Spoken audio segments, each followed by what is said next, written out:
Thank you, Benedetta, for making this possible. It's a real honor to be here and a special honor to be talking about Bergson in the place of his study.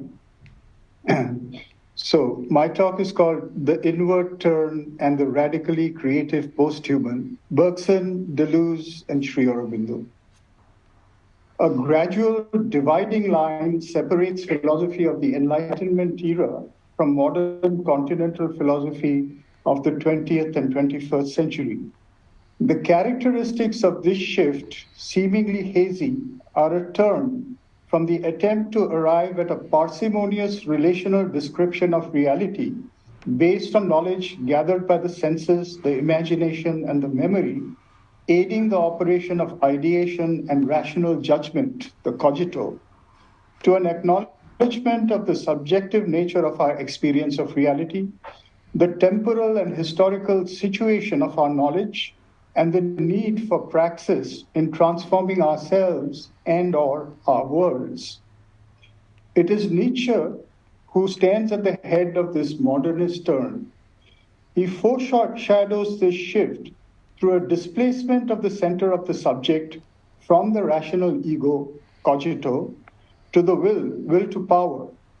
The change in perception from a transcendent or absolute valuation of reality to a politically constructed valuation, a participatory relation between the individual will and cosmic time, understood as the eternal return of being, and a transition of essence to the human based on a self-exceeding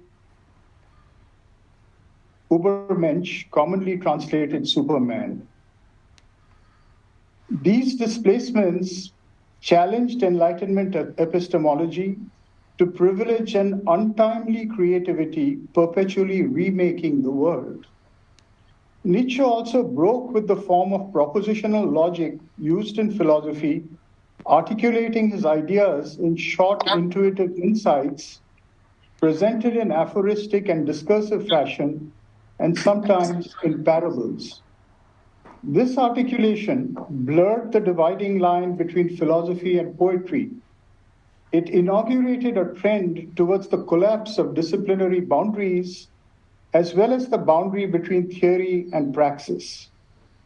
I think several people have noted this breaking of boundaries that's going on. Also, I'd like to mention this issue of the change in the definition of the human as centered in the rational ego, the cogito, which I see as the center, the real essence, or at least one definition of the post-human. And he opened the search for meta-languages straddling the psychological, the ontological, the sociological, and the praxeological. Almost a century before Nietzsche, Kant's critique of the subjective access to reality problematized Enlightenment philosophy's pretensions to an absolute epistemology founded on reason, leading progressively to a crisis in the scope of philosophy, amounting either to a will to the destruction of metaphysics or the search for new grounds for overcoming the duality of subject and object. Nietzsche's will to power and eternal return as ontogenetic principles, enabling a power of praxis, is an attempt at such an overcoming, leading to a philosophy of becoming as one of the most promising directions in modern continental philosophy.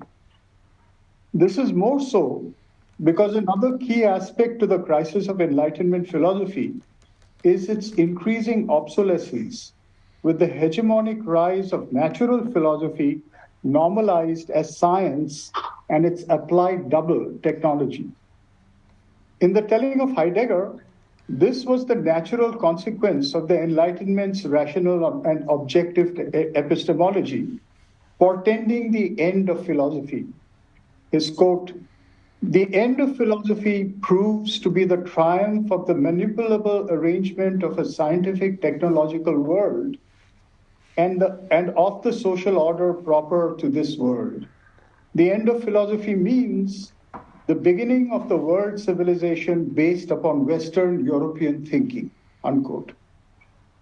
This reduction of thinking to calculative thinking instrumentalizes the world, but equally instrumentalizes the thinker. Through a creative use of language, including neologisms, Heidegger expressed the historically and spatially situated reality of the individual and was thus able to address the critical stakes for individual and society within the regime of technology in our times. However, Heidegger's historical horizon leads to an epistemic conditioning of the individual subject, Dasein, from which only the emergence of a new destiny can provide a point of exit. The power of untimely human agency in rupturing a temporal episteme is left largely unexplored by Heidegger. It is here that Bergson's philosophy of becoming makes a significant contribution. Bergson, 1859 to 1941, like other philosophers of his time, was acutely conscious of the crisis of modern philosophy, both in terms of the materialist reduction of science and the irresolvable division between subject and object that frames our historical experience. He set out to challenge both these epochal conditions. Like Nietzsche, he achieved this by a shift in the center of human attention from the cogito to a new epistemic sense, the intuition of duration. Bergson located our normal sense of reality, circumscribed by habitual conventions of social behavior, as a spatiality in which the continuous process of becoming is interrupted by an objectified multiplicity experienced by the cogito as the present in a succession of discrete time windows of participation. Instead of this surface, were we to awake to the sense of the process of continuous becoming, this would be an intuition of duration, the totality of our past, which coexists with the present, which in fact, at its origin, is the totality of the cosmic past as a subjective multiplicity. As a subjective multiplicity differentiating itself under conditions of collective becoming. What may be experienced psychologically as individual duration can be pressed further to an ontological experience of cosmic duration, according to him. Our intuitive access to this pure past, that's his term, pure past, is stratified in terms of degrees of contraction or expansion of total memory, constituting a memory cone as described by him in Matter and Memory, in his book Matter and Memory. Our materialized spatial experience of the present is the most contracted form of memory, reduced to habitual automatisms. So all of time coexists at each level of this cone, but when we are here in our present, it's condensed to just the habits of our conventional behaviors.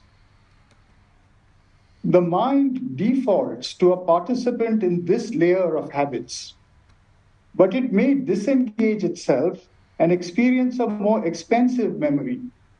Expanded strata of the memory cone allow for greater creative freedom in our responses to the present. Evolution for Bergson is not merely a Darwinian natural selection. So there was a little reference to this in Stephen Phillips.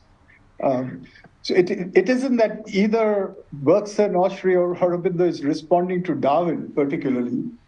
They're responding to the reduction of evolution by Darwin to a kind of a naturalistic automatism. So evolution is not merely a Darwinian natural selection, but includes subjective solutions arrived at through creative access to the ontological past. Subjective here for Bergson does not refer merely to human consciousness, but indicates a kind of cosmopsychism in which all forms of reality are capable of experiencing, each in their own way, states of uncommon self-adaptation based on reorganization and integration elements. that how we adapt ourselves to the present is a creative act. And this creative act is happening at every level, according to him. Whereas this challenges the reductive materialism of science, it also demonstrates Bergson's notion of philosophy's intimate relation with science. Bergson was very familiar with the science of his time, and he was deliberately responding to it by introducing subjectivity into it. Through the creation of concepts pertaining to subjective experience, doubling the objective experimental empiricism of science. In the case of evolution, this is what made him posit a principle of intuitive soltus, by which solutions to evolutionary problems were achieved. In creative evolution, he called this principle élan vital. One may thus conceive of a direct relation between the memory cone of matter and memory and the élan vital of creative evolution in the level of conscious access and creative freedom available to beings with different degrees of consciousness, from material objects to the human. The concept of the élan vital allows Bergson to attribute an involuntary subjective aspect to evolution at non-living and non-human ranges of existence through a limited window of access to the memory cone. But in comparison, humans with a conscious ability to detach their intellect can intuit universal durations in creative freedom. So Gilles Deleuze, who's a later philosopher, talks about this in his book Bergsonism, his work on Bergson called Bergsonism. In the words of Deleuze, quote, "It could be said that man is capable of rediscovering all the levels, all the degrees of expansion, détente, and contraction that coexist in the virtual whole, as if he was capable of all the frenzies and brought about in himself everything that elsewhere can only be embodied in different species. Even in his dreams, he rediscovers and prepares matter. And durations that are inferior or superior to him are still internal to him. Man therefore creates a differentiation that is valid for the whole, and he alone traces out an open direction that is able to express a whole that is itself open. Whereas the other directions are closed and go round in circles, whereas a distinct plane of nature corresponds to each one, man is capable of scrambling the planes, of going beyond his own plane as his own condition, in order finally to express naturing nature." This is actually a Spinozan term, natura naturans. So it's nature expressing itself as the agency of the individual in this case. Though Bergson was explicitly cognizant of the epistemological overdetermination of science, and though his notion of time intuition sought to open a space for modernist philosophy, challenging the hegemony of science and for conscious agency against mechanistic or statistical determination, his psychological philosophy was not aimed at the instrumentalization of human consciousness that Heidegger was talking about in his 1964 lecture, The End of Philosophy and the Task of Thinking, which I just quoted some time back. Heidegger's critique in this vein belongs to a later phase of modernity, when capital, taking possession of the technological designs of science, had begun to normalize itself across a post-Second World War world. It's something new. It's a new world that's happening. The world that we are in the middle of, a world of technological ontology. Everything is mediated by technology. It is in the wake of this phase and this critique that philosophy became increasingly social critique and simultaneously political and psychological praxis. The continuing afterlife of Bergson finds a significant renewal in the thought of Gilles Deleuze, 1925 to 1995, as a revolutionary foundation of, in his quote, a new earth and people, unquote. At the center of his 1968 text, Difference and Repetition, lies an analysis of time experience implying a praxis based on Bergson's decoupling from habitual time and opening to the virtuality of memory, combined or convergent with the Nietzschean image of time as an eternal return of pure difference. Now, Nietzsche actually doesn't say a return of pure difference. That's a Deleuzian interpretation of Nietzsche. These operations are described by Deleuze as the three syntheses of time. It is in the transition from the second to the third synthesis, from the memory cone of the pure past to the eternal return of what he calls the empty form of time, that the unhinging of the cogito occurs, shifting creative agency to a cosmic source. You're out of the human at this point. It is here that Deleuze engages with the Nietzschean notion of the overman or the overhuman, while adapting this Bergsonian Nietzschean psychological praxis in his later writings, particularly the two Capitalism and Schizophrenia texts.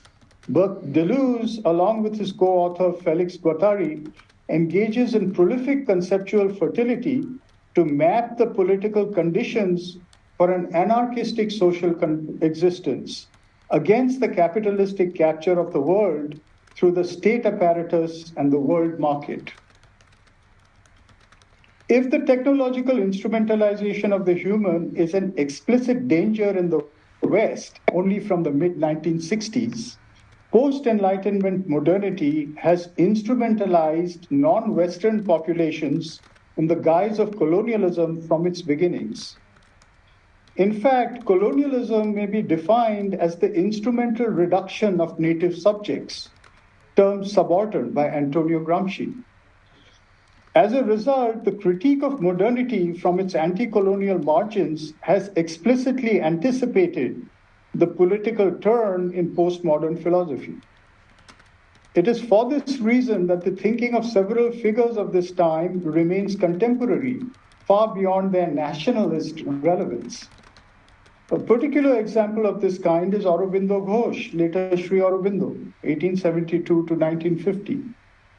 Educated in England at St. Paul's School, London, and Cambridge University, he returned to India in 1893 and launched into the early nationalist movement for political independence.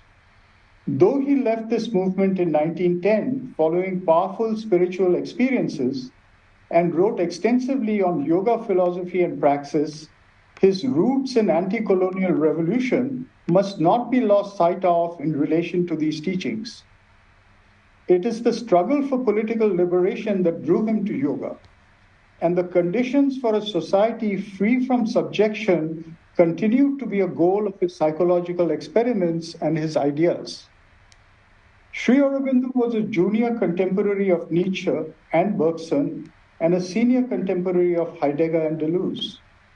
He died before the world hegemony of technology, which the latter two thinkers were engaged with, and he wrote for an audience more attuned to the language styles of the former two, that is, aimed at the cogito, but indicating its replacement by other centers of existence that may be called posthuman.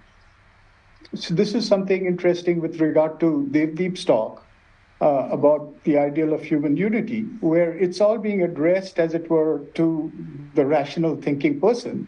He's talking about the ideal of brotherhood and things like that.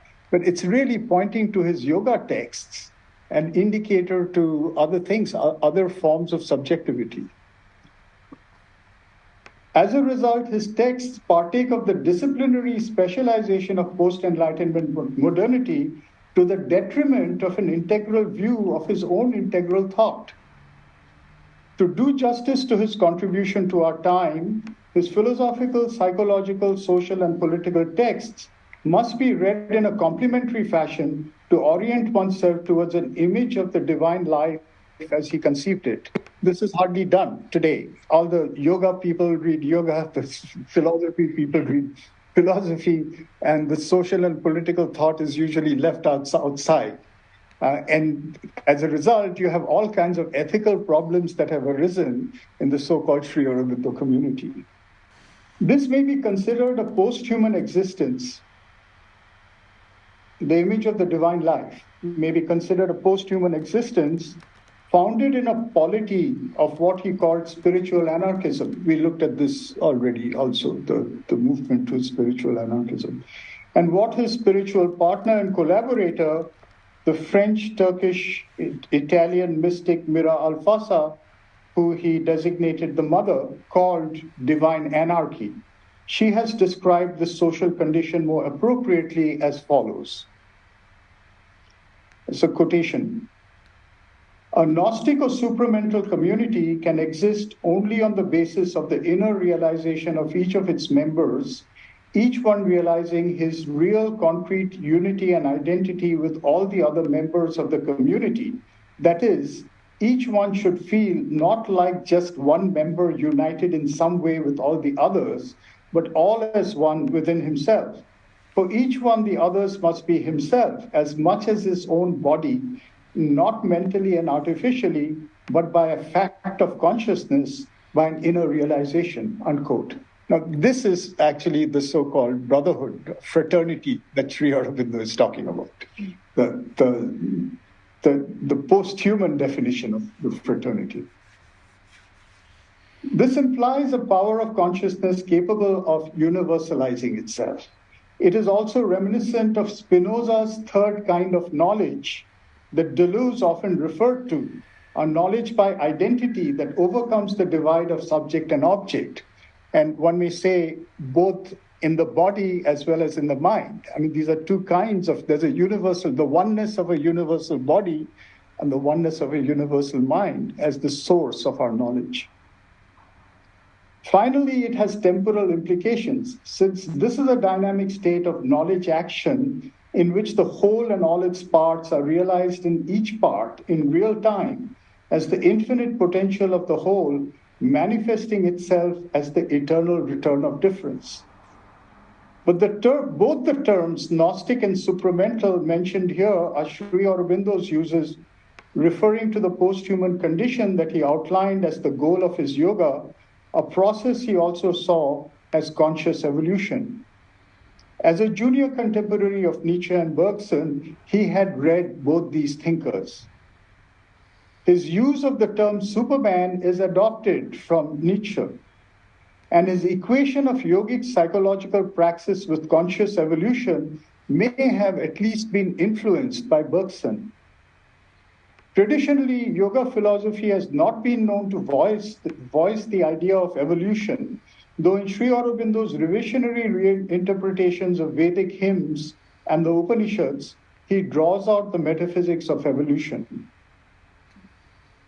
Moreover, he is preceded in this by another senior contemporary, Vivekananda, 1863 to 1902, who defined yoga as accelerated evolution. And Sri Aurobindo actually refers to him in Synthesis of Yoga in these terms. In a vague analogous to Bergson, cosmic time, according to Sri Aurobindo, may be thought of as a progressive remembrance of increasing degrees of involved creative freedom, from the habitual state of matter to the will to survival, enjoyment, and power of life, and further to the reflexivity and self-consciousness of mind. As in Bergson or in Deleuze's adaptation of Bergson, this is the evolution of an ontogenetic being as infinite qualitative multiplicity, which in its becoming retains its infinity in the degrees of its self-emergence. All of it is always present. Emergent properties in evolution reach intensive thresholds where they manifest a new plane of consciousness, such as that of life in matter or of mind and living matter. By the way, this term plane of consciousness also occurs explicitly in Bergson. Mm-hmm. He has a whole essay called Planes of Consciousness. In the human, one may find individualized forms of all these evolutionary strata as discontinuous coexisting beings, physical, vital, and mental. Moreover, again, as with Bergson or Deleuze, For Sri Aurobindo, evolution is not a mechanistic or accidental natural selection, as in Darwin, nor an act of an extra cosmic creator or transcendent time spirit, as in Hegel, but an immanent process of participation through which new properties of being are continuously manifest in existence. Again, as in Bergson, this process is at work at every level of reality. But in the human, it can become a conscious principle of accelerated evolution. Whereas in Bergson, the principle that promoted this process at all levels was the élan vital. In Sri Aurobindo, this was achieved through a self-gathering and a will to self-exceeding, responded to by hidden transcendental sources, catalyzing the emergence of a new self with new properties and organizations.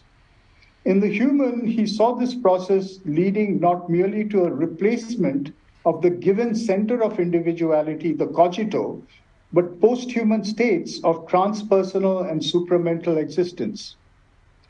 The similarity in principle between this and Deleuze's third synthesis of time is noteworthy. In Deleuze's third synthesis, Bergson's time cone is ruptured, resulting in a dissolution of the cogito and the operation of what he calls an aleatory point precipitating the future. Sri Aurobindo's yogic praxis can be understood in analogous temporal terms. An intuition of duration may be achieved in Sri Aurobindo through a contact with the innermost person, that's his term, and also the mother's term, or quote unquote psychic being in the human. Drawing on traditions both of Indian yoga and Western esoteric praxis, Sri Aurobindo and the mother identified the psychic being as the reincarnating person in each individual, and as such, the form of durational becoming, individualizing the pure past of cosmic memory. All of history is individualized in this center, which is a process of becoming. Bringing to the front the psychic being and the psychic transformation or psychicization are terms used by Sri Aurobindo and the mother to describe this replacement of the cogito by the psychic being and the integration of the physical, vital, and mental nature around it. The aspiration or will to self-exceeding belongs naturally to the psychic being as the individualized being of nature's becoming. This is like natura naturans, again, in an individualized sense. It may thus be considered the living form of the pure past, with duration as its mode of existence. Alongside and beyond the psychic transformation, Sri Aurobindo taught an experimental praxis leading to two other transformations: the achievement of a universal consciousness or spiritual transformation, and the overpassing of the mental ontology of cosmic existence in a supramental transformation. The psychic transformation holds the key to these further transformations. Its emergence is a new threshold in becoming, whose relational being in the world could achieve what Bergson saw as the shift from an intuition of individual duration to that of universal or cosmic duration. Now, I don't mean to say by this that this is the only way in which the Bergsonian duration can be experienced. I think Bergson had other ways of experiencing it. Nor do I mean to say that this is the only praxis that Sri Aurobindo taught as the goal to his own achievement. This is one way that converges in the two teachings.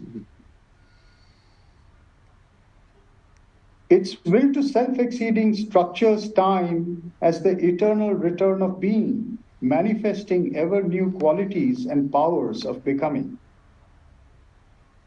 Writing about the historical returns of culture, Sri Aurobindo says in the Synthesis of Yoga, quote, "To be perpetually reborn is the condition of a material immortality," unquote. This statement, which could also be said to be at the heart of Deleuze's adaptation of Nietzsche's eternal return, could sum up the whole of Sri Aurobindo and the mother's idea of conscious and creative evolution. But where Nietzsche, Bergson, and Deleuze intuit the philosophical principles of a psychological praxis towards conscious evolution and creative becoming, Sri Aurobindo and the mother extend, stabilize, and detail these ideas and practices through experimentation based on their access to vast, though submerged traditions of Indian yoga and Western esoteric praxis. The emergence of the psychic being prepares the ground for a continuous process of evolutionary emergences, leading to the establishment of cosmic planes of consciousness in the individual, aiming to embody the united existence and action of the being of the becoming and the being in the becoming.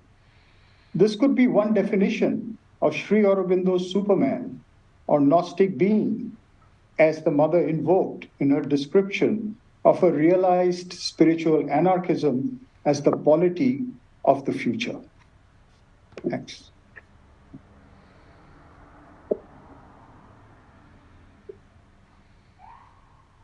Thanks, Debashish. Can you hear me? Is this good? There are so many things I could talk about here. I'm going to only touch on a few, especially dealing with kind of the history that you've outlined so succinctly, and expand on a few things as well. So despite the novelty of Bergson's time intuition and the Elan Vital, his views were inspired by a mixture of French spiritualist tradition, Leibniz, Mandelbrot, Felix Ravissant, also by his engagement with contemporary medical sciences, psychology, and theories of evolution.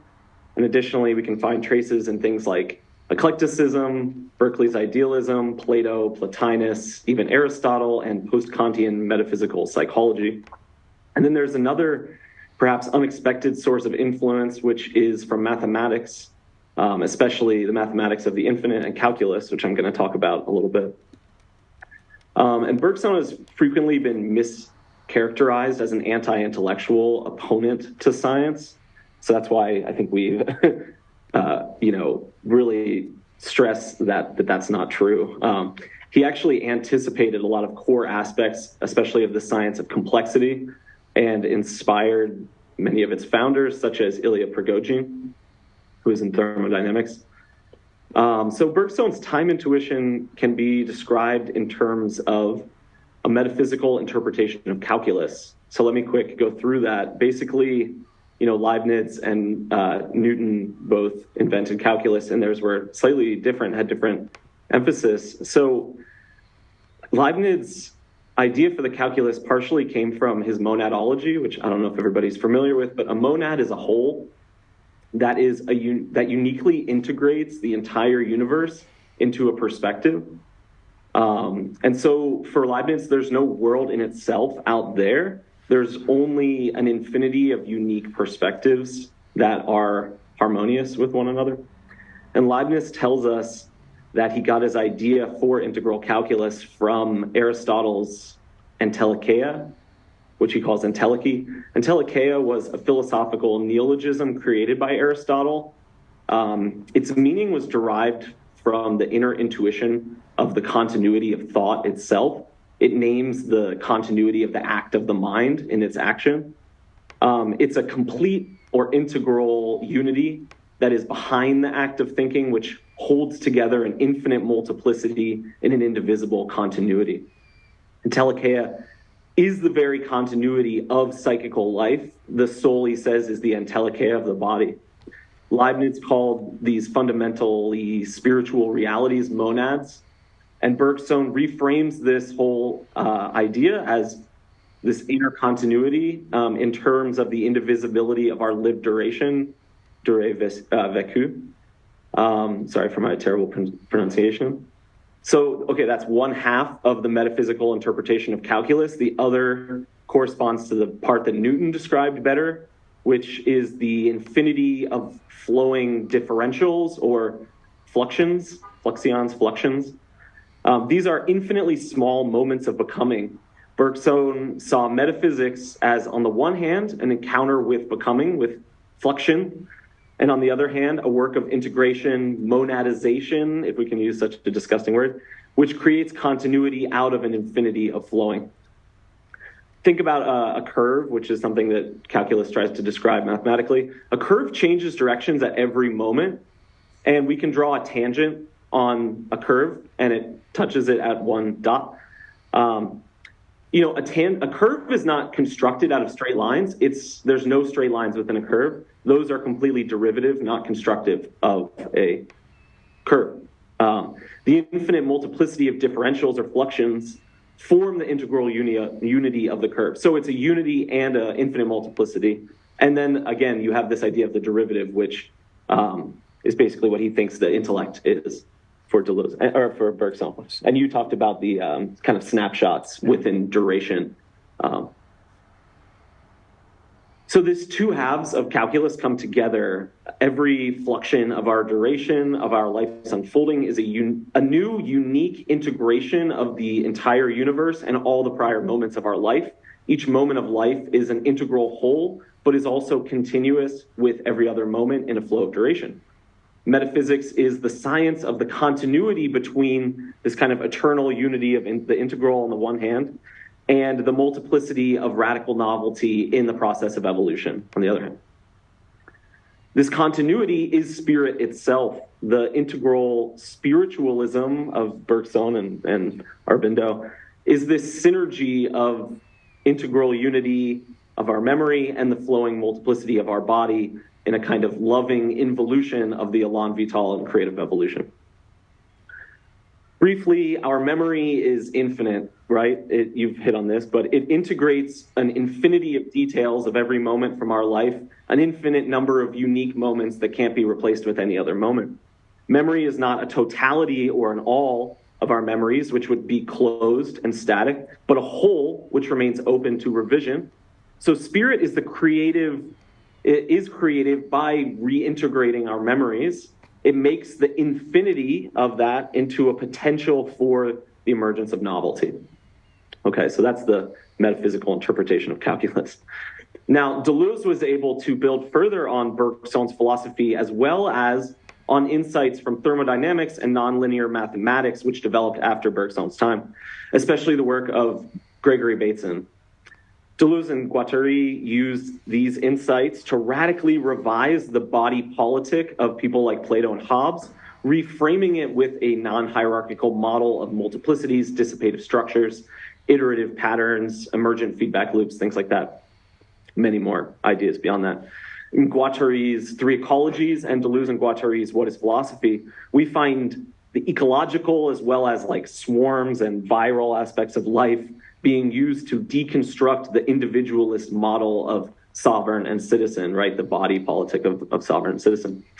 These rhizomatic models critique and replace the cogito and the capitalistic self-interested maximalization of the ego and completely reframe philosophy and sociology. In the 2 volumes of Capitalism and Schizophrenia, there was a self-conscious attempt to disarm and remove from play all lingering unconscious tendencies that precipitate and promote fascism, tendencies that have been deposited in us by colonialism. Now, Plato's Republic is actually very similar in this sense. It tries to survey and purge all tendencies towards tyranny and sophistry. So Deleuze and Guattari attempt the same thing, except with respect to the modern state apparatus and the market economy. Now, Bergson's ethical and political influence extended far beyond these figures that we've mentioned here. Leopold Sédar Senghor, the Senegalese philosopher, politician, and cultural theorist, referred with admiration to the year Bergson published his doctoral thesis, his first major work, on the immediate givens of consciousness, known in English as Time and Free Will. Senghor referred to this year, he pronounced this year to be the revolution of 1899. He saw Bergson's work as ushering in a new era of philosophy, psychology, political theory, and praxis aimed at liberating humanity from mechanization, instrumentalization, and exploitation. And 1889 was a really interesting year. I want to say a few bit more things about it. It saw the World's Fair here in Paris where the Eiffel Tower was constructed. It was the year that Nietzsche had his mental break, his irreversible mental break. Van Gogh also suffered a mental break, and he painted his Starry Night in the hospital. Also, Edmund Husserl finished his first major work, Heidegger was born, and William James finalized the principles of psychology, which was very Bergsonian and also transformed entirely the psychology. And he had W.E.B. Du Bois as a student at the time. In the United States, one of the most blatant and offensive moments of colonialism and genocide of the indigenous peoples occurred, the 1889 land rush, which had settlers line up on the border of Oklahoma and lay claim to stolen plots of unceded indigenous land. However, also on January 1st of 1889, Wovoka, a member of the Paite people, northern Paite people, received a prophetic vision during a solar eclipse, which led to the ghost dance spiritual movement across the continent. In this monumental and largely forgotten year, Aurobindo Ghosha began his study at King's College, Cambridge. 1889 was like a fault line in European history, marking the coming eruption of spiritual movements that would rattle the edifice of Western colonialism and the sort of belligerent intellectualism that was supporting it. In this year, light was beginning to be shed on the cracks that had already been forming in the system, and this inspired a whole generation who would attempt to dismantle it. It's as if a spirit erupted from the earth this year, dispensing an emancipatory and liberatory confidence that a new society, free from subjugation and abuse, could be brought into being. Now, in Bergson's final work, The Two Sources of Morality and Religion, which was in the 30s, he wrestled with the question, so probably not influencing Aurobindo in any way that I know of at this point. He began wrestling with the question of the causes and remedies for the human crisis brought on by technology, industrial society, and the monetization of human life. Science can and often has been co-opted for nefarious ends such as war, nihilism, colonialism, chauvinism, nationalism, exploitation. Bergson's critique of science was therapeutic rather than dismissive. His philosophy was an attempt to interrupt these harmful tendencies and open the Western mind to new possibilities. The new possibilities come from an inward turn rather than kind of amnesia, which forgets the past. It is memory which can reintegrate the infinite. The infinite of our integral memory is the spiritual involution, which gives birth to inventive human creation, a post-human Superman.